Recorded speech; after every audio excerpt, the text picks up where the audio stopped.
يا أيها الذين آمنوا إذا نودي للصلاة من يوم الجمعة فاسعوا إلى ذكر الله وذروا البيع ذلكم خير لكم إن كنتم تعلمون.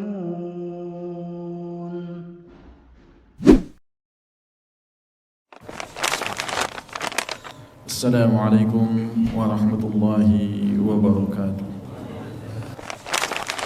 Innal hamdalillah nahmaduhu wa nasta'inuhu wa nastaghfiruh wa na'udzu billahi min shururi anfusina wa min sayyiati a'malina may yahdihillahu fala mudilla lahu wa may yudlil fala hadiyalah. Wa asyhadu an la ilaha illallah wahdahu la syarika lahu wa ashhadu anna Muhammadan abduhu wa rasuluhu alladzi la nabiyya ba'dah. Ya ayyuhalladzina amanu taqullaha haqqa tuqatih wa la tamutunna illa wa antum muslimun.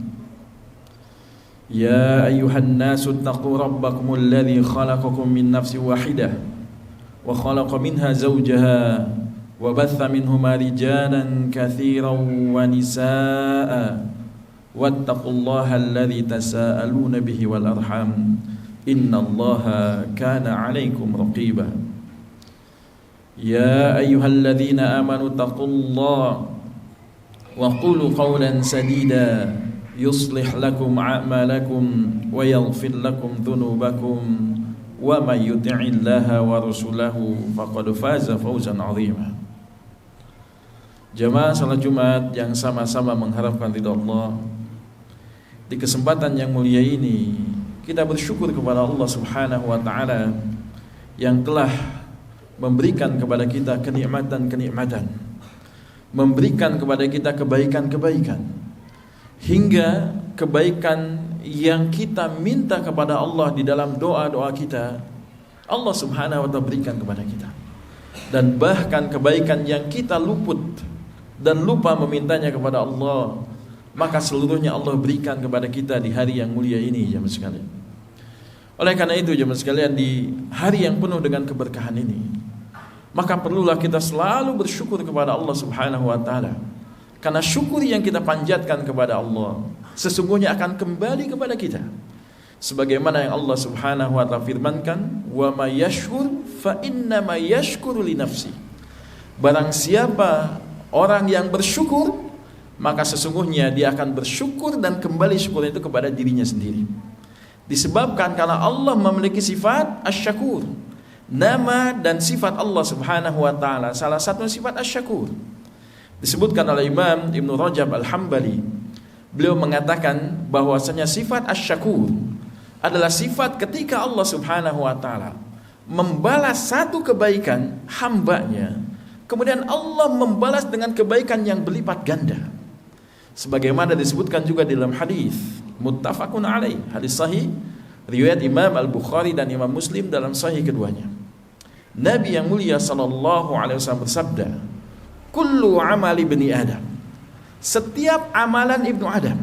Lafaz kullu di sini jemaah sekalian, ini menunjukkan lafaz yang am, lafaz yang umum.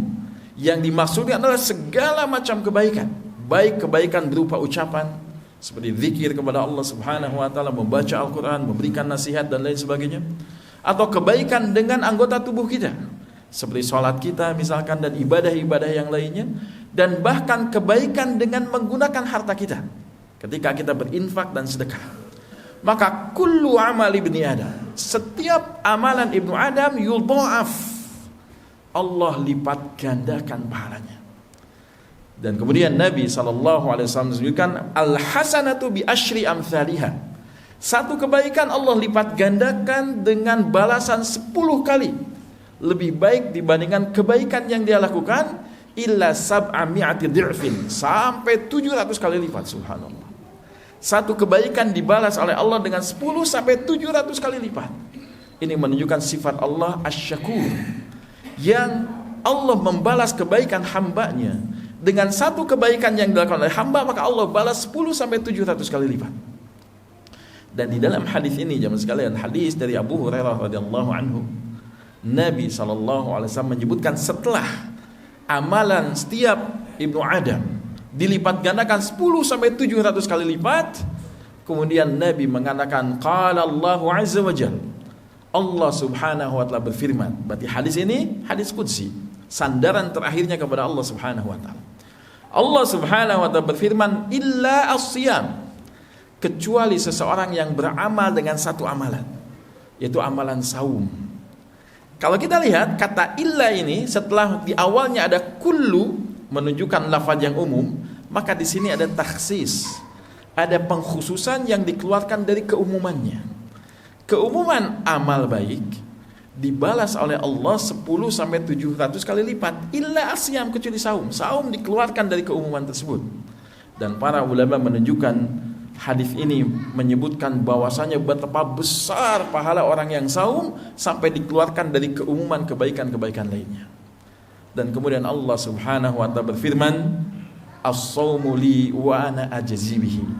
Saum itu untukku dan aku yang akan membalasnya secara langsung. Ini kalimat yang menunjukkan betapa Allah Subhanahu wa taala membalas bagi orang yang saum tidak 10 sampai 700 kali lipat, tapi lebih dari itu.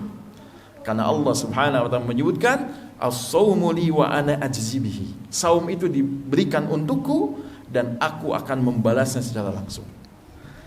Di dalam hadis ini juga jemaah sekalian, di akhir dari hadis ini, karena dalam hadis ini juga disebutkan tentang saumnya, yaitu ketika seseorang yada'u syahwatahu wa ta'amahu min ajli.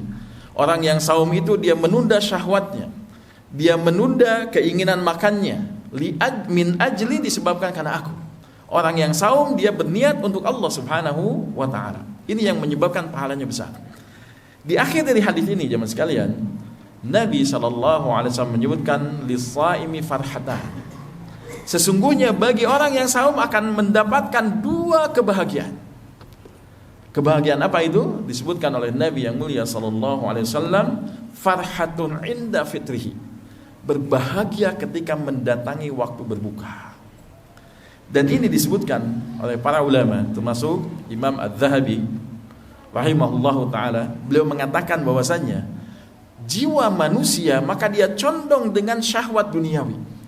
Manusia itu akan menyenangi syahwat duniawi, dan di antara syahwat duniawi itu adalah makanan, minuman, dan juga berhubungan suami istri. Nah, seseorang ketika dia memiliki keinginan yang besar dan condong keinginan kepada makanan, maka tidak aneh ada sebagian orang hobinya makan. Dia wisatanya wisata kuliner, segala makanan dia coba. Kenapa? Karena makan itu sesuatu yang menyenangkan. Minuman, maka minum itu sesuatu yang menyenangkan. Berhubungan suami istri sesuatu yang menyenangkan. Dan menyebabkan disebutkan bahwasanya bagi orang yang saum, dia akan bahagia inda fitrihi. Disebutkan oleh Imam Ibnu Rajab Al-Hambali dan juga yang lainnya, disebabkan karena seseorang itu ditahan, dilarang oleh Allah Subhanahu wa taala dari keinginan syahwatnya ini. Makannya tidak dibolehkan ketika terbit fajar sampai terbenam matahari. Keinginan untuk minumnya ditahan. Keinginan untuk berhubungan suami istri ditahan. Dan ketika setelah datangnya larangan kemudian dibolehkan di waktu berbuka, maka ini kebahagiaan yang besar. Sebagaimana keumuman manusia jemaah sekalian, dalam keadaan lapar, tiba-tiba ada orang yang memberikan makanan dengan makanan yang nikmat, maka itu hal yang membahagiakan. Seseorang yang dalam keadaan haus dan dahaga, tiba-tiba ada minuman yang dihidangkan, maka ini kebahagiaan. Oleh karena itu, maka disebutkan bahwasanya kebahagiaan yang pertama, inda fitrihi, ketika berbuka, adalah disebabkan karena hal-hal yang sebelumnya dilarang di siang hari bulan Ramadan. Tidak boleh makan, tidak boleh minum, tidak boleh berhubungan suami istri. Ketika waktu berbuka, maka itu sudah mulai dibolehkan. Inilah kebahagiaan yang besar bagi setiap orang yang saum. Dan kebahagiaan yang kedua disebutkan dalam hadis ini jemaah sekalian. Dan farhatun inda liqa'i rabbih. Dan ini kebahagiaan yang besar. Yaitu ketika seorang hamba dia bahagia ketika berjumpa dengan Rabbnya Allah Subhanahu wa taala. Kenapa seorang hamba bahagia ketika berjumpa dengan Allah? Karena dia mendapatkan apa yang dijanjikan oleh Allah Subhanahu wa taala sebagaimana yang disebutkan. Dalam hadis muttafaqun alaih bahwasanya Allah Subhanahu wa taala berfirman, "As-shaumu li wa ana ajzi bihi." Saum itu untukku dan aku yang akan membalasnya secara langsung.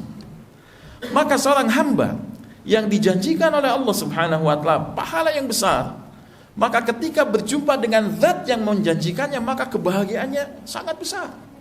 Jauh lebih besar dibandingkan kebahagiaan seorang anak. Ketika seorang anak dia merengek-rengek kepada ayahnya untuk dibelikan mainan, ingin dibelikan sepeda oleh ayahnya, dia sangat menginginkan, bahkan dia mengatakan, teman saya sudah punya sepeda, saya belum punya sepeda. Kemudian ayahnya mengatakan, nak, nanti sore pulang kerja ayah akan belikan untukmu sepeda yang kamu inginkan. Maka anak ini ketika mendapatkan sesuatu yang dijanjikan, dia bahagia. Padahal yang dijanjikan belum tiba, tapi kebahagiaan itu sudah sangat besar. Dan dia menunggu-nunggu perjumpaan dengan ayahnya ketika ayahnya pulang kerjanya. Ketika dia mendengar suara kendaraan dari ayahnya yang datang di sore hari di waktu pulangnya, maka anak ini bertambah kebahagiaannya. Apalagi ketika ayahnya pulang ke rumah, dia membuka pintu pagarnya, dia melihat kalau ayahnya membawa sepeda yang dijanjikan, maka anak ini sangat bahagia. Terkadang saking bahagianya anak ini sampai loncat-loncat, teriak-teriak dan menunjukkan kebahagiaan yang sangat. Dan kebahagiaan seperti ini jamaah sekalian tidak sebanding dibandingkan seorang hamba, seorang anak kepada ayahnya dijanjikan sesuatu dan diberikan apa yang dijanjikan, begitu bahagianya.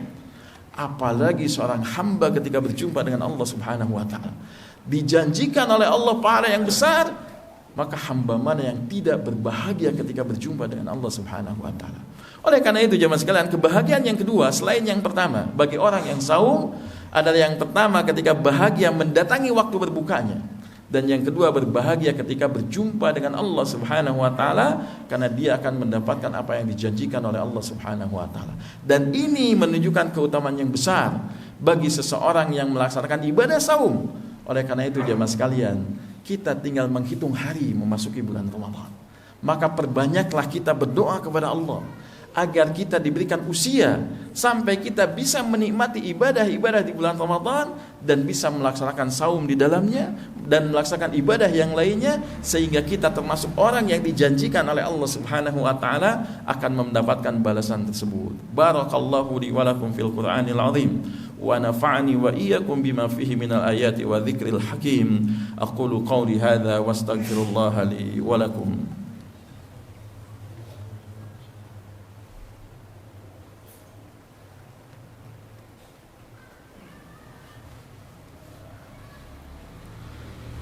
Bismillahirrahmanirrahim. Wassalatu wassalamu ala man la nabiyya ba'dah wa ala alihi wa sahbihi ajma'in.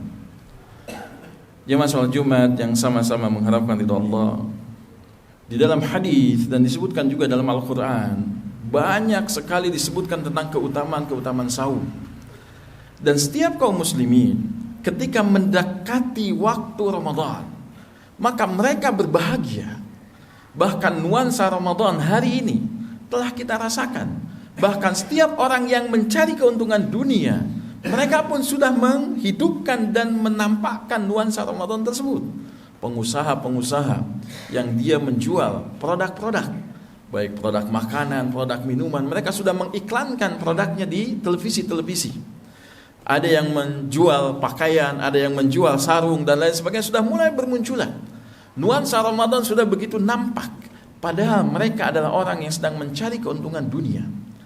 Kita jamaah sekalian yang menginginkan keuntungan akhirat, maka tentu kita pun harus mempersiapkan diri untuk menghadapi bulan Ramadan, agar kita mendapatkan dua janji yang dijanjikan oleh Nabi yang mulia sallallahu alaihi wasallam, yaitu kebahagiaan ketika mendatangi waktu berbukanya di dunia ini, dan kebahagiaan ketika kita berjumpa dengan Allah Subhanahu wa taala. Dan hadis ini jemaah sekalian berkaitan dengan janji Allah. Bahagianya seorang hamba ketika berjumpa dengan Allah tidak akan pernah bisa menyentuh hati yang hati tersebut tidak memiliki kecintaan yang besar kepada Allah Subhanahu wa taala. Karena berjumpa dengan zat yang dicintai adalah sebuah kebahagiaan.